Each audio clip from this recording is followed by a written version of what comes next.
lo que significan los gobiernos paralelos. Vamos a hablarlo en los siguientes días. Eso es un tema muy interesante. Pero creo que es importante hablar con respecto a cuántos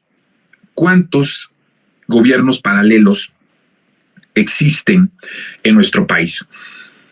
Miren, es importante hablarlo.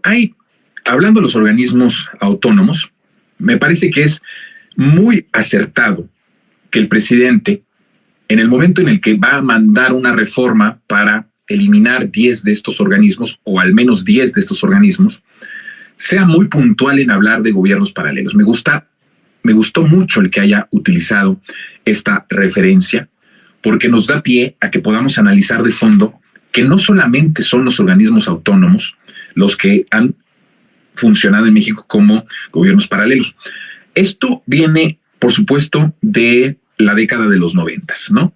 Que se crea por primera vez en nuestro país estos organismos autónomos. Bueno, hay muchos que se crean, pero el Banco de México, por decirlo así, es el primero formalmente que se crea en el mundo entero, que tenía una función también muy específica para alinearse a las políticas extranjeras económicas y sobre todo a la política estadounidense. Recordemos que después de la Segunda Guerra Mundial, después de lo que sucede con la Segunda Guerra Mundial, Estados Unidos empieza a crecerse y empieza a crecer como una potencia en todos los sentidos, una potencia económica, una potencia armamentista, y esto lo lleva a una potencia en todos los sentidos.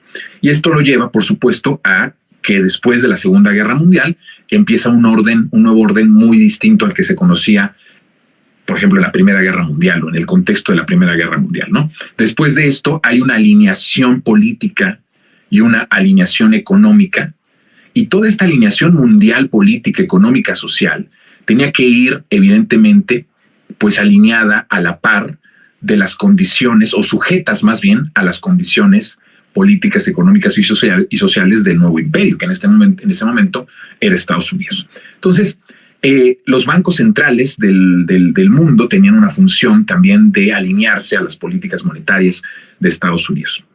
Entonces, por eso podemos ubicar en nuestro país la creación de uno de los primeros organismos, o si no el primer organismo autónomo, justo por esto que estoy diciendo, el sometimiento económico de Estados Unidos, el que hay una hegemonía política y económica en la que todos los países tenían que alinearse a Estados Unidos, y se crean, bueno, pues los organismos económicos en cada país del mundo. Entonces, eso podemos decir como un primer organismo autónomo. Después vienen otros más, y hay uno importante que fue, pues, el propio Instituto Nacional Electoral, que antes era un instituto federal, no nacional, que en esencia todos los cambios que ha habido del INE o del IFE o del órgano electoral desde la reforma política de Carlos Salinas de Gortari, pues han sido simplemente el cambio de los nombres, el cambio de siglas, porque en esencia este INE, incluso con Guadalupe, y este INE que tenemos ahora, es un INE completamente producto, y lo he dicho siempre,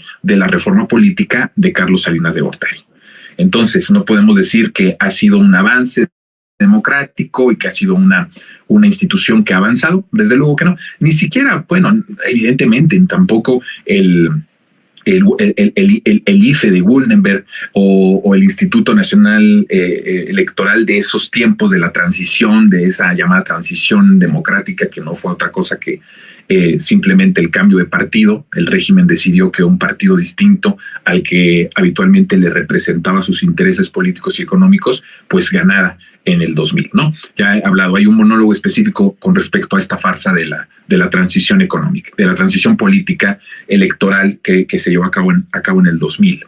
Entonces, todos estos organismos que se fueron creando, pues son justamente organismos que tenían la intención de asegurar el funcionamiento y tenían la intención de asegurar que el régimen que se había impuesto con Salinas de Gortari, y que era un régimen y un proyecto transeccional, pues tuviera todas las herramientas jurídicas, constitucionales, políticas, económicas, para que se asegurara que este régimen iba a sostenerse por mucho tiempo.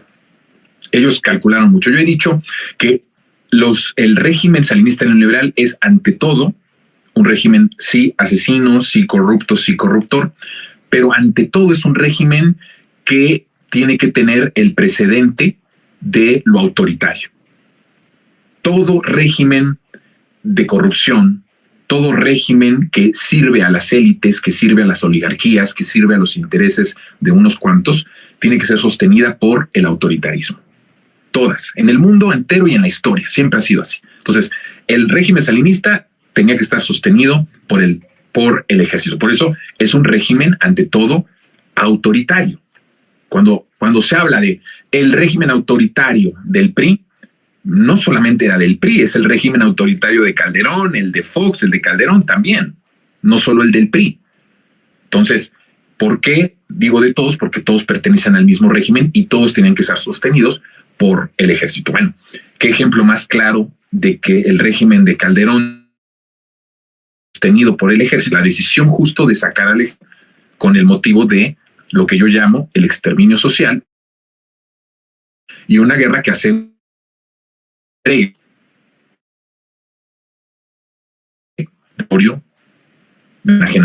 territorio mexicano que como ni con Carlos de Gortari se entrega justo en el sexenio de Felipe Calderón. También hay un monólogo específico en donde hablo sobre las verdaderas intenciones de la guerra de exterminio que se mal llama guerra contra el narco. Y también se analiza mal el que esa guerra contra el narco, decían y dicen muchos colegas analistas, que se crea o la lleva a cabo Calderón para legitimarse. No es cierto. No es cierto. Las personas como Calderón no tienen ni siquiera les pasa por la mente algo para sostener su autoritarismo.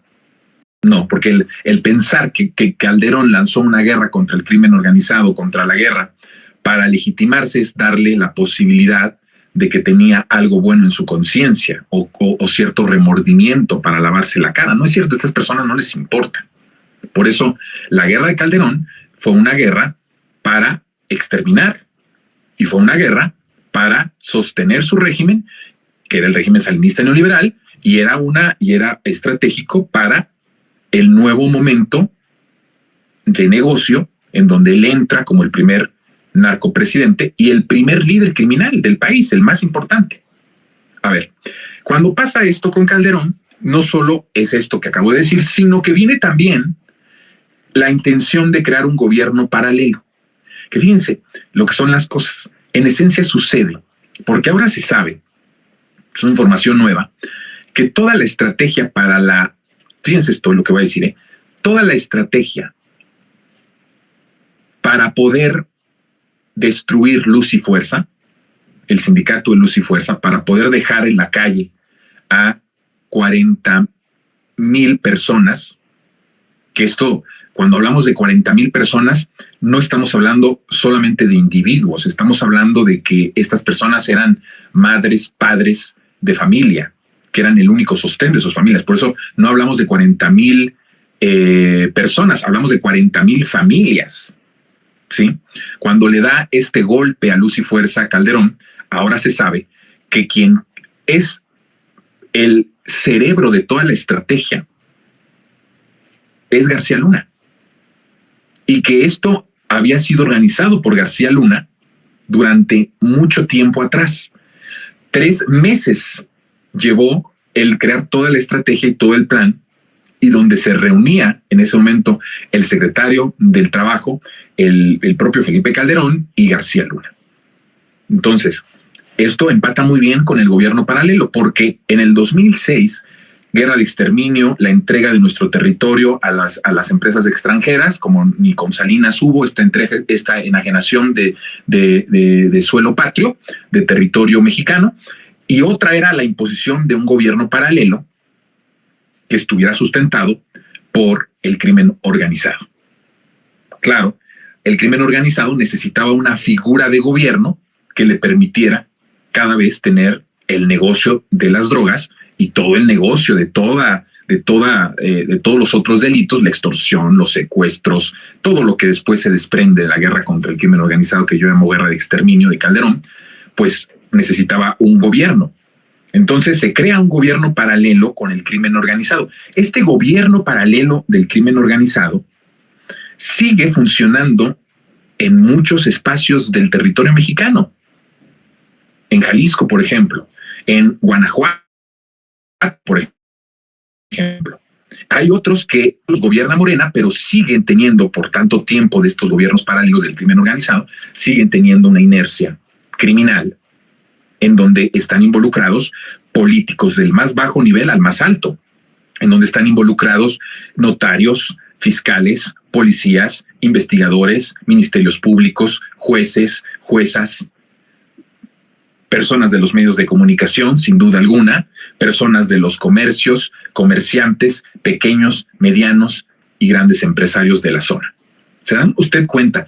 Cuando se preguntan por qué están matando, que ya mataron al del comercio, ¿no? Que ya mataron al que dirigía el comercio de la leche en tal lugar, que ya mataron a los hijos de tal persona. El gobierno paralelo que crea en 2006 el crimen organizado, que crea Calderón y García Luna, tuvo tanto poder y se estableció en el país como verdaderamente un órgano, como una institución que, imagínense ustedes, trascendió toda la vida pública nacional. O sea, se involucró en este gobierno paralelo del comercio, el crimen organizado, pequeños, medianos comerciantes, líderes de sindicatos, todos los que acabo también de decir y estos más, medios de comunicación, reporteros, periodistas. El decir, querida audiencia, que no había y no hay, y esto nadie se atreve a decirlo, porque es políticamente incorrecto, pero el pensar que en lugares en donde se estableció un gobierno paralelo del crimen organizado, porque se estableció a nivel federal con Felipe Calderón, García Luna, y se repitió después con Enrique Peña Nieto y Luis Videgaray. El pensar que esto no tiene una repercusión hasta en los periodistas o en los comunicadores, pues es totalmente ingenuo. No estoy diciendo que los periodistas que matan sean porque están ligados al crimen organizado. No estoy diciendo que todos, pero hay una gran parte que sí puede ser que esté metida o involucrado, no necesariamente de manera voluntaria, ojo, no necesariamente de manera voluntaria, pero al final sirviendo a ciertos intereses de células locales del crimen organizado. Y entonces, por eso hay mucha matanza de personas de este tipo. También vemos ahora hay mucha muerte política. ¿Por qué hay mucha muerte política? Por lo mismo. Estos gobiernos paralelos se enraizaron tanto, crearon unas raíces tan fuertes. ¿Cómo no va a crear raíces fuertes este gobierno paralelo si era la pura lana? El crimen organizado mueve miles de millones de pesos en nuestro país todos los años. Es un negocio exquisito, es un negocio importantísimo. Bueno, no solo en México, en Estados Unidos. En Estados Unidos es un negocio de miles de millones de dólares. Es una industria, que no lo quieran aceptar los gringos, pero es una industria. Bueno, aquí en México también lo es, desde luego. Es mucho dinero el que se maneja en esta cuestión del crimen organizado. Por eso se necesitaba crear una estructura institucional que pudiera controlar y que pudiera moderar y que pudiera ordenar a toda esta industria económica. Okay. Es importante. De repente no vemos al crimen organizado y al narcotráfico como un ente económico, como una industria económica que genera miles de millones de dólares al año.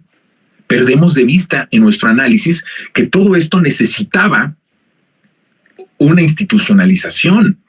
Necesitaba que alguien tomara el puesto del líder criminal del país y que organizara, que repartiera, que se beneficiara y que creara toda esta industria. Bueno, ese fue Calderón. Entonces, creas todo este gobierno paralelo y entonces involucras a todos los que están en ese pueblo, en ese municipio, en ese estado. Desde el gobernador, bueno, muchísimos narcogobernadores.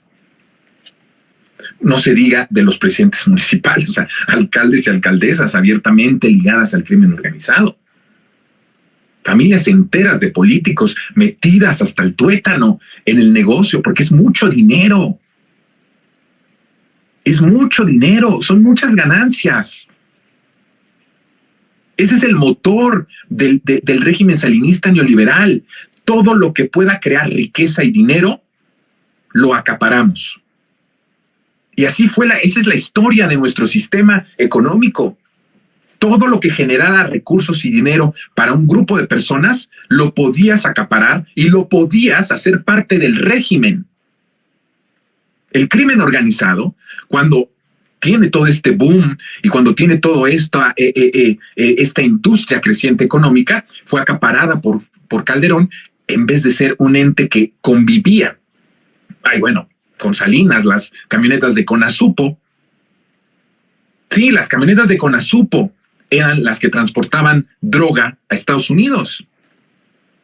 Lo mismo que García Luna hacía en los aeropuertos de dejar pasar y dejar entrar, así pasaba con Raúl Salinas de Gortari. Había un negocio grande. No estaba involucrado al 100% los presidentes, aunque sabían. Pero con Calderón lo que hace es, en vez de que estén separados, en vez de que estén afuera, por afuera del régimen, que operen adentro del régimen y que beneficien y que nos beneficiemos todos. Esa es la premisa del régimen salinista neoliberal. Todo lo que genere ganancia, no importa que esto empobrezca, no importa que esto mate a la gente, no importa que esto destruya el tejido social de la gente o de los pueblos, lo acaparamos, lo hacemos parte del régimen y que funcione como un ente de negocio, porque eso es el motor.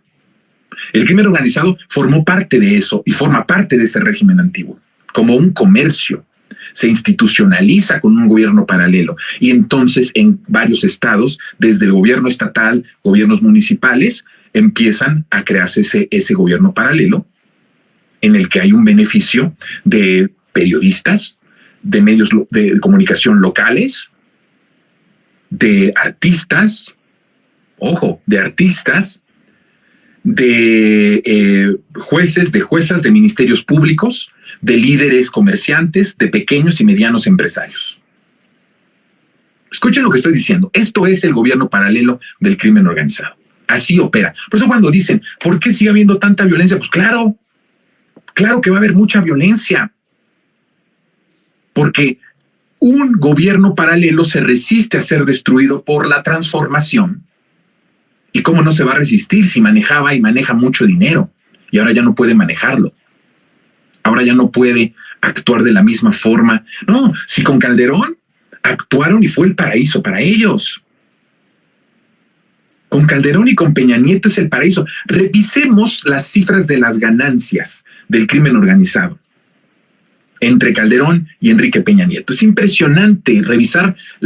Hay un monólogo de esto con respecto al Cártel Jalisco Nueva Generación. Es uno de los que he estudiado, pero hay otros más. Pero solo tomando el Cártel Jalisco Nueva Generación, es impresionante la rapidez y el número. Es el de dinero que tienen. Es el cártel más acaudalado del país. Creado por Calderón y por Peña Nieto. Un negocio de millones y millones de dólares que tiene una de las estrategias más importantes, que es este gobierno paralelo. Fíjense, el Cártel Jalisco Nueva Generación opera a partir, su mayor ganancia es a través de las operaciones que se hacen dentro de, porque está enraizado, ya hizo raíz en las iglesias, por supuesto, una red de políticos muy grande, locales y federales. Estamos hablando de locales y de exfuncionarios del antiguo régimen, que ahora son diputados o senadores del PRI y del PAN. Y por otro lado, por una red amplia, sofisticada, de medianos, pequeños y grandes empresarios. ¿Por qué hay tanta muerte? Que ya mataron al líder obrero, que ya mataron al líder comerciante, que ya mataron al líder de los taxistas de tal lugar. Claro, ese era el objetivo, crear un gobierno paralelo en donde las decisiones políticas, sociales, económicas dependieran abiertamente, literalmente ya, en muchos casos, de los líderes de las células criminales en muchos estados y en muchos municipios, para tener un control de ese negocio. Ese es uno de los gobiernos paralelos del que López Obrador quiere y ha luchado desde el 2018 hasta la fecha en eliminar. Es muy poderoso, es muy fuerte, pero está decidido en poder eliminarlo. Existe, se mueve en las diferentes instituciones locales, en la vida pública. Hicieron algo tan terrible. El arraigo que lograron socialmente de este gobierno paralelo del crimen organizado, del narcotráfico, es tan grande, tan poderoso, que justamente lograron infectar a todos por la necesidad también. O sea, si no hubiera habido tanta pobreza en México, no hubiera tenido tanto arraigo popular. Estos gobiernos paralelos que se crearon con Calderón, él creó a nivel nacional, pero de ahí se empezaron a hacer gobiernos paralelos en muchos municipios y en muchos estados. Pero no hubiera podido tener tanto arraigo si no hubiera habido tanta pobreza, porque si hubiera habido progreso, no hubiera tenido arraigo. No hubiese sido tan profundo el arraigo de esto. Por eso está costando tanto trabajo. Esto no lo analizan los defensores de derechos humanos, ¿eh? Yo pregunto, ¿por qué no lo analizan? ¿Porque verdaderamente es ignorancia? No lo creo. ¿O porque no quieren verlo? ¿Cuál es la intención de que no sepan que así se maneja el país y así se manejó el país desde 2006? Estos gobiernos paralelos, es muy interesante el tema. Hay otro, que son los organismos autónomos, evidentemente, que son otro gobierno paralelo que se crea con muchos intereses extranjeros. A ver, los gobiernos paralelos, el de 2006 se crea por los intereses económicos del crimen organizado. El gobierno paralelo que se crea con los organismos autónomos se crean a partir, muchos de ellos, de intereses extranjeros, pero después como intereses de la oligarquía creada a partir de 1988. A ver, la oligarquía necesitaba a los empresarios, los delincuentes de cuello blanco, que habían obtenido sus fortunas, muchas a partir, o la mayoría a partir de las privatizaciones y de la corrupción del salinismo, que empieza pues con Carlos Salinas de Gortari. Necesitaban todos los seguros y todas las herramientas necesarias para proteger sus intereses.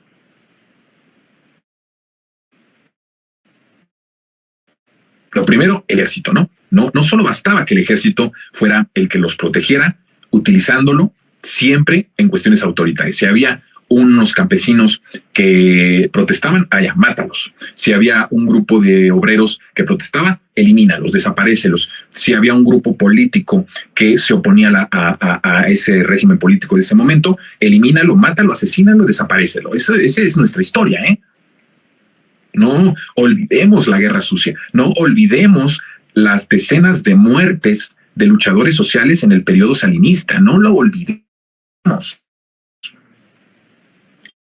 Ese era un primer frente muy poderoso, utilizando el monopolio del Estado, que son las Fuerzas Armadas, para proteger sus intereses. Pero era tanto lo que empezaban a ganar, era tanto lo que empezaron a ganar al grado de aparecer, de ser unos pobres diablos antes de Salinas y después de Salinas ser personas que ya estaban dentro de los más ricos de la revista Forbes. Por cierto que el fundador de Forbes de México, un delincuentazo completo, ¿no? Pero completo este hombre, que además eso es un tema, les voy a hablar de él porque también es ya directivo del Heraldo, es un criminal. Hay que ponerlo, no me vayan a acusar, un presunto criminal. Abierto, ¿no? Completo. Pero bueno, ese es otro tema. A lo que voy es, pasaron esta clase de delincuentes de cuello blanco, de los potentados, de esa oligarquía que se cree en el salinismo, de ser unos pobres diablos, a aparecer en la revista de Forbes, en la revista de los más millonarios. Era mucho lo que tenían que defender y mucho lo que tenían que cuidar. Por lo tanto, lo que hicieron fue crear estos organismos autónomos que permitieran el libre funcionamiento de ese régimen corruptor y corrupto, que facilitara,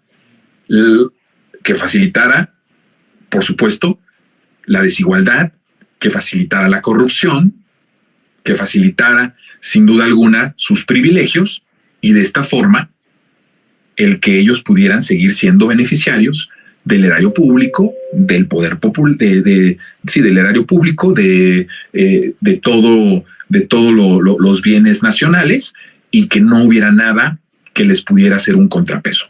Los organismos autónomos se crean en algo que me parece que es bien interesante y que muestra, voy a dejar para mañana esto de los organismos autónomos, porque ya no nos dio tiempo porque hablamos de lo de Azucena y hablamos de un gobierno paralelo que es el crimen organizado. De ese también vamos a seguir hablando, pero ahorita no voy a poder terminar con respecto a lo de los organismos autónomos. Fíjense que hay algo bien interesante. Dejo solamente esto para poder mañana seguir, porque hay una cosa que me parece interesante. Fíjense ustedes. Y es algo de Mayone. Que habla, es por ahí de 1999, donde habla con respecto a los organismos autónomos. Dice: los cambios ocurrieron en muchos países, exigieron nuevas formas de relación entre distintos actores para que los gobiernos pudieran enviar señales de certidumbre y alentar la inversión. ¿Qué significa esto? Someterse a los intereses económicos extranjeros. Lo que decía yo al principio. Fíjense, ahí está. Entonces, estos organismos se crean justamente para garantizar el saqueo y la corrupción de los intereses extranjeros que hacían y se empataban con los de la oligarquía mexicana naciente, porque no tenía mucho, era, digamos, eran bebés todavía, estaban creciendo, estaban chavitos.